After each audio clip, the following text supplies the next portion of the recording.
Atensyon mga SSS pensioners, magandang balita, malaking pagbabago sa pensyon ngayong darating na buwan ng Setyembre. Magaganap pa. Pension increase, mangyayari na po sa inyo mga pensyonado. Pag-uusapan natin dito sa video na ito. Hold up.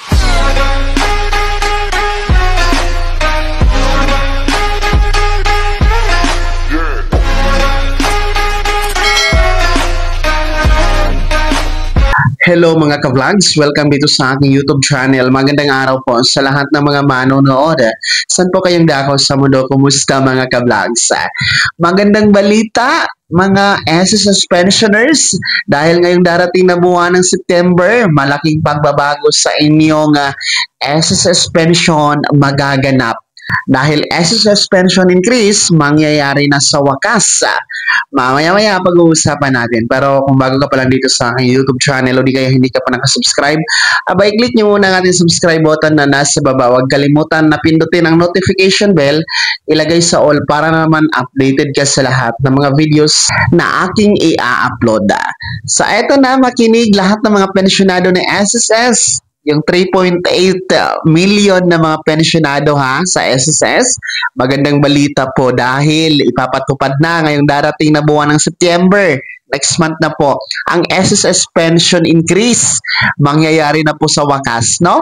Malaking pagbabago ito sa inyong pension na matatanggap ngayong darating na buwan ng September. Yes, mga ka-vlogs, no? Ito po ay inanunsyo na po ng SSS, no? Sa kanilang official Facebook page ng mga nakaraang linggo pa, no? And at the same time, ito po ay binalita na po sa mga national media, no? Mga giant media networks sa bansa. And ito nga po ay nalathala na din po sa kanilang website itong mangyayaring SSS Pension Reform Program kung saan nga po sa loob ng 3 taon, no? 2026, 2027 at 2028, no?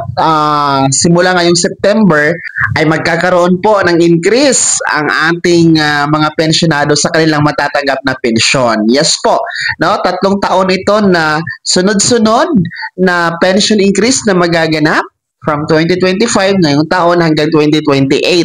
So ito po ay kauna-unahang nangyayari o mangyayari sa kasaysayan po ng SSS. So bali ang makikinabang dito yung mga pensyonado po na nasa 3.8 million sa kasalukuyan at magpipensyon pa hanggang August 31, 2025, no? Hanggang sa katapusan.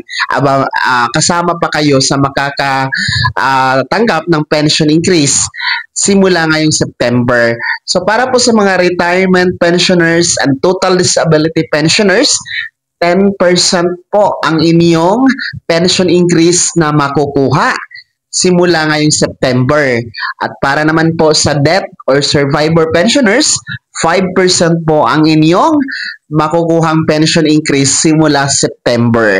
So baka nagtatanong kayo kung bakit magkaiba ang retirement at survivor, bakit hindi pantay na lang lahat? Kasi nga po ang paliwanag ng SSS ay yung retirement pensioners at total disability pensioners ay kanila naman po yung sariling hulog, yung kanilang pinipensyon. Kumbaga, sa kanilang sariling sikap yung contribution na kanilang binigay kay SSS, na inihulog kay SSS at ngayon nga ay nagpipensyon na sila. Samantalang itong ating mga survivor or death pensioners ay sila po ay tagapagmana kumbaga lamang, beneficiaryo doon sa namatay na miyembro na nag-contribute po kay SSS. Kaya kahit pa paano, no, hindi naman naiiwan itong ating mga death or survivor pensioners. Meron pa rin pong 5% increase sa kanilang pensyon simula ngayong September. So ang kagandahan lang dito mga ka-vlogs ay nagkakaroon po o magpapatupad po dito sa SSS Pension Reform Program na pension increase simula September na hindi po magkakaroon ng contribution increase at hindi din po makukompromiso ang pananalapi o ang kaba ng SSS.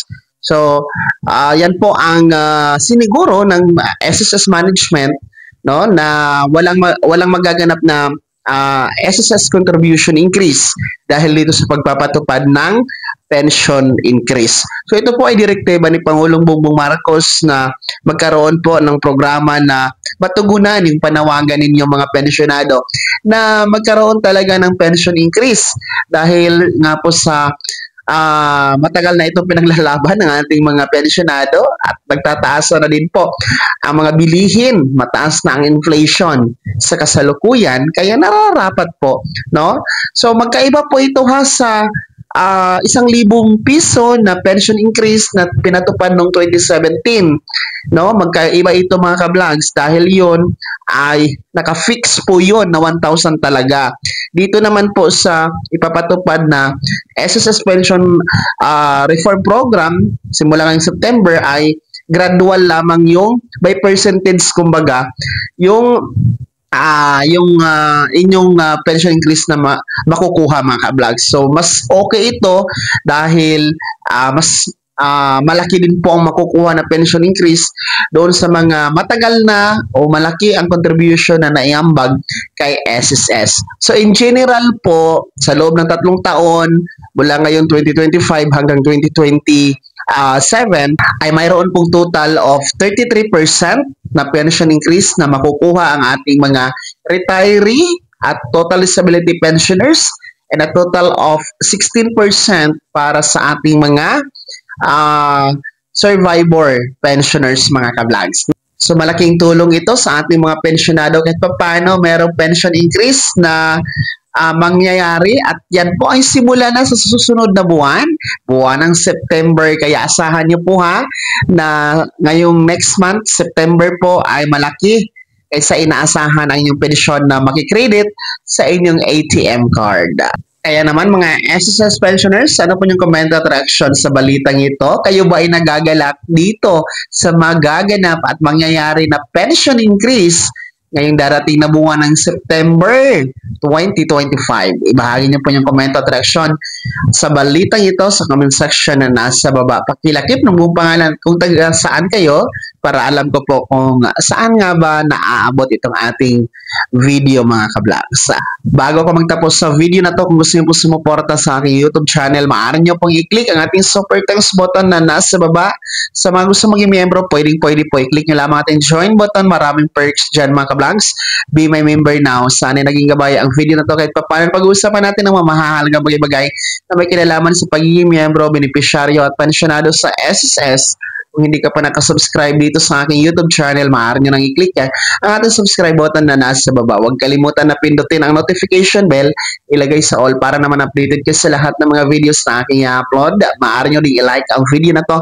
At kung meron ka pa mga katanungan, maaari nyo i-comment sa comment section na nasa baba. Pag-follow na din po ang aking official Facebook page na nasa screen nyo. Muli po, ako si Daniel Timpawa na nagsasabing dito sa aking YouTube channel, Pawang Katotohanan at lahat totoo lamang.